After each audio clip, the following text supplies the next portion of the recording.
ինչին ենք հավատում, կամ ինչին պիտի հավատանք, կամ ինչպես պիտի հավատանք։ Գրիգոր Լուսավորչի այդ փառաբանական հատվածը դրված է, որ մենք հաստատվում ենք այս հավատի մեջ։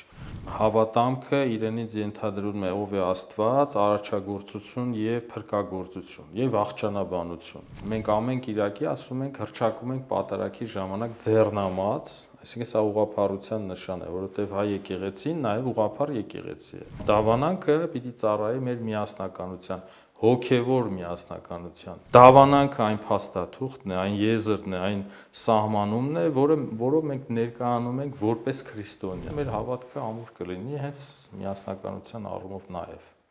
Միասնականությունը ուժ է։ Բարև ձեզ։ Նոր հայացք հաղորդաշարի ընթացքում այսօր խոսելու ենք հավատո հանգանակի մասին։ Տաղավարում Տեր Կարապետ Քահանա Կարապետյանն է։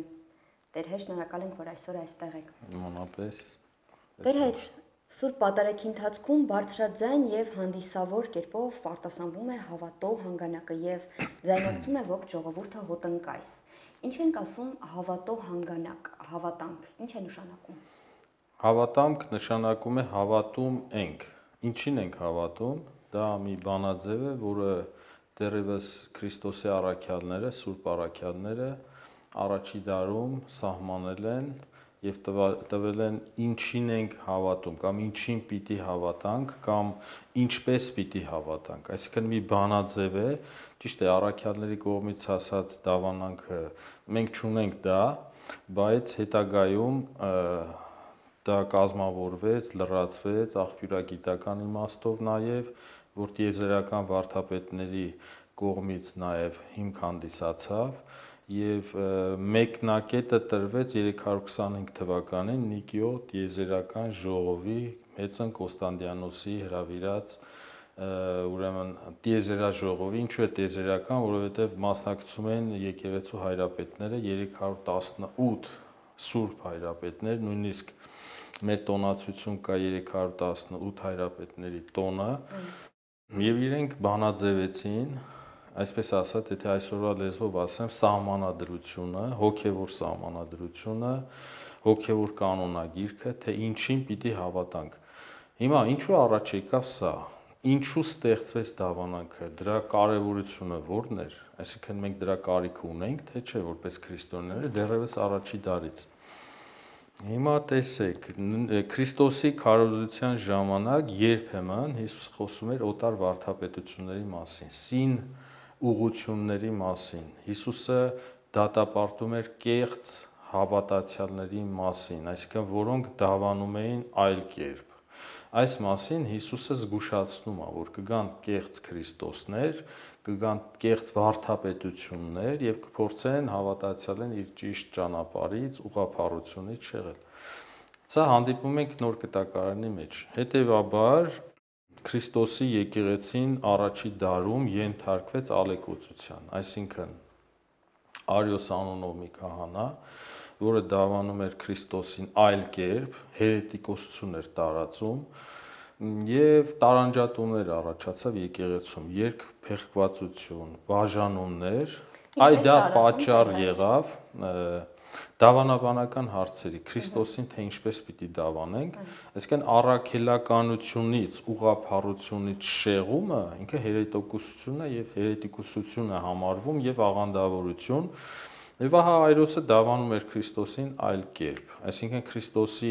մարդկային եւ աստվածային բնությունների, այդպես ես չեմ ուզում այս հաղորդումը շատ ծանրաբեռնեմ, բայց մի փոքր նկարագրեմ, որ այս ամենի հեղինակը, պատճառը հերետիկոսության Այրոսն էր, որ 325 թվականին Սուրբ հայրապետները գումարեցին ժողով եւ տվեցին սահմանումը, դոգմատիկ սահմանումը, այն փաստաթուղթը, որը հետագայում նաեւ հայ եկեղեցին էր մասնակցում, Արեստակես Սարգսակյան ժամանակ Գրիգոր Լուսավորչի որդին, եւ ինքը այդ որոշումները երկու եպիսկոպոս եւս իր հետ էին, բերեց իր հորը Սուրբ Գրիգոր Լուսավորչին եւ այստեղ հայերս ընդունեցինք սա եւ Գրիգոր Լուսավորչը ավելացրեց եւ մենք փառավորում ենք Սուրբ Երրորդության եւ ամեն պատարագի վերջում մի փոքրիկ հատված, այսինքն Գրիգոր Լուսավորչի այդ փառաբանական հատվածը դրված է, որ մենք հաստատվում ենք այս հավատի մեջ։ Հետագայում 381 թվականին եւս կարիք եղավ ժողովների գումարման, այն անգամ այրոսներ, այս անգամ Մակեդոնը, որ Կոստանդնապոլսում եւս գումարվեց տիեզերաժողով, տիեզերական մեծ ժողով, նորից հայրապետները հավաքվեցին եւ կարիք եղավ նորից նիկիական հանգանակը, Նիկիա տեքստը, այդ փաստաթուղթը վերանայել, որ Մակեդոնին տրվեց նզովք, ինչպես որ Արիոսին։ Այնուհետև 431 թվականին Եփեսոսում գումարվեց ժողով, այս անգամ Նեստորներ, որ Աստվածամոր վարդապետությունը կասկածի տակ էր դնում, Քրիստոսի ուրեմն աստվածաբանությունը շատ հարցեր այնտեղ, նորից չմանրանամ, ուրեմն կասկածի տակ էր դնում եւս, այսինքն 431 թվականին, այսինքն մենք հայ եկեղեցին ընդունում է այս 3 տիեզերական ժողովները։ Քաղկեդոնինը չի ընդունում, Քաղկեդոնի ժողովը, որտեղ Քաղկեդոնից սկսեց երբեղկումը եկեղեցիների։ Կաթոլիկ ուղղություն, մենք ունենք 3 մեծ ընտանիքներ, կաթոլիկ ընտանիքի հավատացյալներ, ուղղափառ եկեղեցու եւ արևելյան ուղղափառ եկեղեցիների ընտանիք, որը մենք հայերս ենք։ Ուրեմն հայ եկեղեցու դավանանքին է պատկանում եւ համահավար սա նույն գրեթե նույնն են, միայն ծիսական տարբերություններ ունեն հայ եկեղեցին, Ղպտի եկեղեցին, ուրեմն հնդիկ մալաբար եկեղեցին, ասորական եկեղեցին, միայն ինչպես ասեցի, ծիսական որոշ տարբերություններ կան այս եկեղեցիների մեջ։ Մենք քույր եկեղեցիներ ենք համարվում։ Տեր փաստորեն հավատամքում ամփոփված է քրիստոնեական եկեղեցու դավանանքը։ Հիմա հասկանանք ինչին ենք մենք հավատում։ Ինչն է ամփոփված։ Մենք հավատում ենք Աստծուն, Սուրբ Երրորդությանը, Հիսուս Քրիստոսի, ուրեմն Աստված լինելը, Սուրբ Հոգու բխումը հորից, այնուհետև, այսինքն եթե մենք տեսակավորենք կամ այսպես փորձենք մասսերի բաժանել, թե ով է Աստված, ինչպես պիտի դավանենք Աստծուն։ Այնուհետև Հիսուս Քրիստոս, այնուհետև Սուրբ Հոգի, Սուրբ Երրորդությունը, իրենցից ինչ են ներկայացնում, այնուհետև արարչագործություն, երկրորդ փուլը, երրորդը փրկագործություն, փրկագործությունը իր հերթին քրիստոսաբանություն, հետո եկեղեցի Սուրբ Հոգի, հետո վախճանաբանություն։ Ահա ամբողջ, եթե այսպես բաժանումների բաժանենք, հավատամքը իրենից ենթադրում է ով է Աստված, արարչագործություն եւ փրկագործություն եւ վախճանաբանություն։ Այսինքն սա դավանանքը ինքը հանդիսանում է քրիստոնյայի համար փրկության երաշխիք։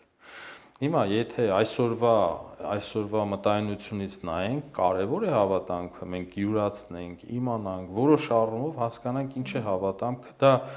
հիմք կհանդիսանա մեր ոչ հերետիկոսության, մեր միասնականության, հա, հայ ժողովուրդը հայ առաքելական եկեղեցու շուրջ է համախմբված։ Եթե մենք այս դավանանքը փորձենք այլ կերպ մեկնաբանել, մենք կդառնանք հերետիկոս կամ աղանդավոր, ինչպես որ ամբողջ աշխարհում, նաև ցավոք սրտի Հայաստանում վխտում են աղանդավորները, դավանանքից շեղում ունեցողները։ Այսինքն մենք հավատում ենք կենթանի Աստծուն Հիսուս Քրիստոսին, Սուրբ Եկեղեցին, որ Սուրբ Հոգին է, եւ եկեղեցու փրկագործություն արդեն խորհուրդների միջոցով, մկրտություն, ամուսնություն, պատարագ, հաղորդություն եւ այլն, այդ բոլորը մեզ տալիս են փրկության գնացող ճանապարհը եւ դա ամփոփված է այս փաստաթղթում։ Տեր Հայր, այսինքն պետք է մենք իրապես ունենանք այդ համոզմունքը, ոչ միայն նշենք, որ հավատում ենք, այլ մեր հոգում այս ամենին իրապես հավատանք։ Իհարկե, ամուր հավատքը եւ հավատամք ունենալը նիկիական հանգանակը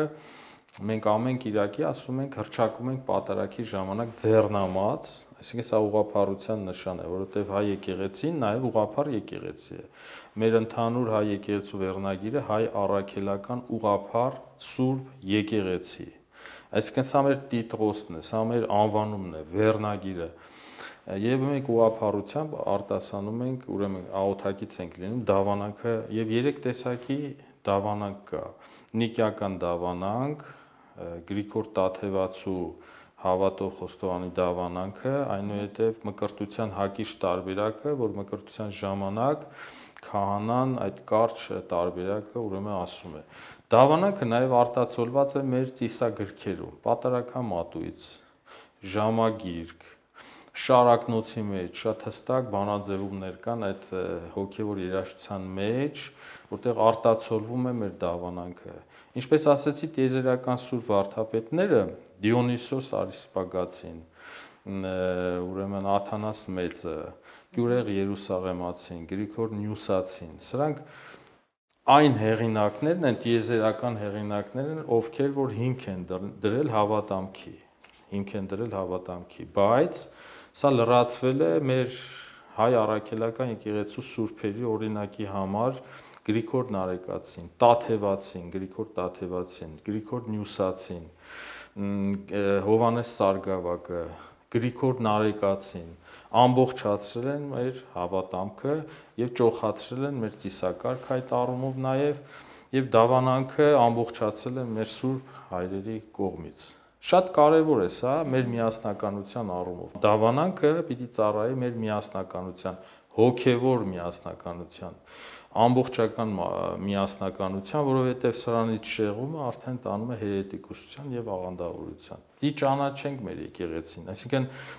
դավանանքը այն փաստաթուղթն է, այն եզրն է, այն սահմանումն է, որով մենք ներկայանում ենք որպես քրիստոնյա։ Ինչին ենք մենք հավատում, կամ ինչպես պիտի մենք հավատանք։ Սա պետք է ամուր ունենանք մեր հոգում, սրտում, գիտակցության մեջ եւ հավատքով, ինչպես որ հավատանքը տեսական հավատքի իմացությունն է,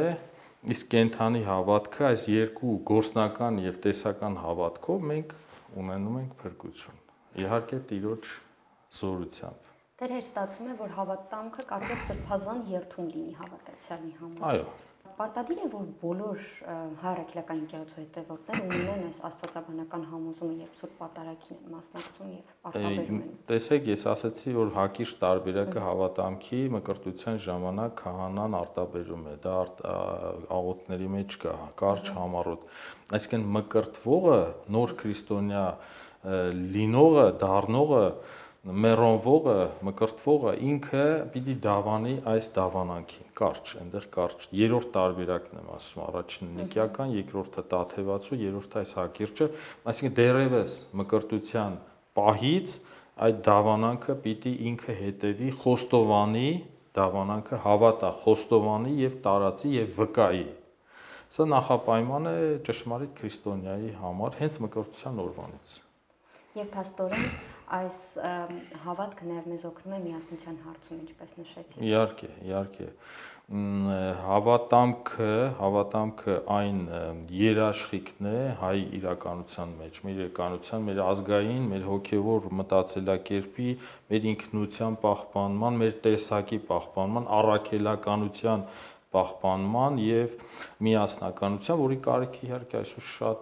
շատ կա, միասնական լինելու գոնե հավատքի, հավաքականության իմաստով։ Եվ վստահ եմ, որ ինչքան մենք խորամուխ լինենք հավատամքի իմանալու, հավատքի մեր այդ սահմանումը իմանալու, խորամուխ լինելու նրա մեջ, հասկանալու, ըմբռնելու եւ տիրապետելու, սա այնքան մեր հավատքը ամուր կլինի, հենց միասնականության առումով նաեւ։ Միասնականությունը ուժ է։ Շնորհակալ եմ։ Աստված օրհնի։ Ես հիշեցնեմ, որ նոր հայացք հաղորդաշարի ընթացքում զրուցում էինք հավատո հանգանակի մասին։